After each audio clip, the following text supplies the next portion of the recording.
Hello, everyone.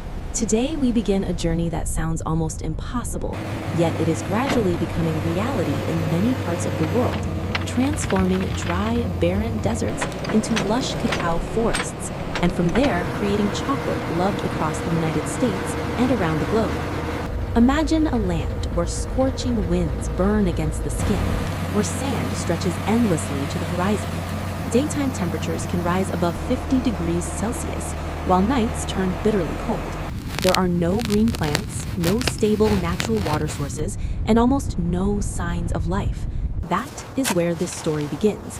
Not in fertile farmland, not in humid tropical regions, but in the desert, a place where farming seems nearly impossible, especially for cacao, a crop known for being demanding, requiring nutrient-rich soil, stable moisture, and constant shade.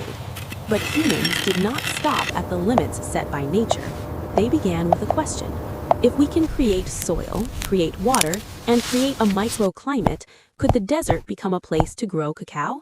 From that question, a long-term project was born, not over weeks or months, but over years, combining agricultural science, environmental technology, and human persistence. In the early days, there were no images of green fields or farms, only machines, specialists, and surveying equipment. They analyzed layers of sand, measured salinity, tested water retention, studied wind direction, surface temperatures, and evaporation rates. The desert was not simply poor soil, it was almost not soil at all. It was loose sand, without nutrients, without structure, without an ecosystem. To grow cacao, they had to create soil from the ground up. Sand was mixed with clay, organic compost, plant fibers, and beneficial microorganisms. Layer by layer, it was spread, moistened, compressed, and covered with biological materials to reduce evaporation. At the same time, a water system, the most critical element, was established. Water was desalinated, recycled, and delivered through precision drip irrigation to every future tree. Traditional flooding irrigation was no longer possible. Every drop had to be calculated. But soil and water alone were still not enough. Cacao needs shade and a stable environment. So before cacao was planted, drought-resistant plants were introduced to form a biological shield. Windbreak trees, shade trees, and soil-improving species. The first rows of plants appeared in the burning sand, not for harvest, but to prepare the conditions for life that would come next. Over time, the desert began to change. The soil was no longer loose as before. Moisture stayed longer. Surface temperatures gradually dropped. The first signs of an ecosystem appeared. Soil microorganisms, small insects, and the formation of organic matter. And then, the most important moment arrived. The first cacao trees were brought in for trial planting. No one was certain they would survive. Cacao is native to tropical rainforests, where the air is humid, the soil deep and cool. But here, it was supported by technology, real-time soil moisture sensors, automated irrigation systems responding to temperature, movable shade nets, organic fertilizers, and microorganisms to help roots develop. Each tree was cared for almost individually. The first months were a test. Some trees died from heat stress, others grew slowly. But gradually, the stronger ones took root, grew leaves, and formed canopies. As cacao leaves expanded, they created shade for one another, retained soil moisture, and lowered surrounding temperatures. A small ecological circle began to form, from a few trees to a cluster, then to an entire plantation. 2 to 3 years later, something remarkable happened. The first cacao pods appeared, growing directly from the trunks, changing color from green to yellow and red. In a place once known only for burning sand, now trees stood heavy with fruit. It was not only an agricultural success, but proof that deserts could be awakened. The first harvest took place with excitement. Workers carefully cut ripe pods with knives, ensuring the trees were not damaged. The pods were opened right at the farm, revealing ivory-colored cacao beans covered in pulp, the raw material of chocolate. From this moment, cacao entered a new phase, from agriculture to industrial processing. The beans were roasted, ground, and separated into cocoa butter and cocoa mass, then blended with milk, sugar, and vanilla. Through refining, conching, and tempering, the chocolate became smooth, glossy, and stable. Dark chocolate, milk chocolate, and premium varieties were produced. Those silky bars that melt in the mouth, beloved by consumers in the United States and many other countries, began in a place devoid of life. The story doesn't end with the product. It becomes a symbol of sustainable agriculture, turning barren land into farmland, creating jobs, lowering surface temperatures, and building a new supply chain for the global chocolate industry, and especially the United States, the world's largest chocolate-consuming market, becomes a key destination for these products. Every chocolate bar is more than just a sweet treat. It is the result of science, technology, thousands of hours of labor, and the belief that humans can positively reshape the environment. From scorching sand to green plantations, from cacao pods to chocolate bars, it's a long, patient, and inspiring journey. And in today's journey, we will walk through every stage of that story, from the first days of transforming dry desert land, planting the first cacao trees, to harvesting and processing them into chocolate products loved in the United States and around the world. This is not only a story about agriculture or food, but a journey that shows how, through persistence and technology, humans can turn what once seemed impossible into something entirely natural.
Here you go. Try a little more of the chicken. Thank you. It smells amazing.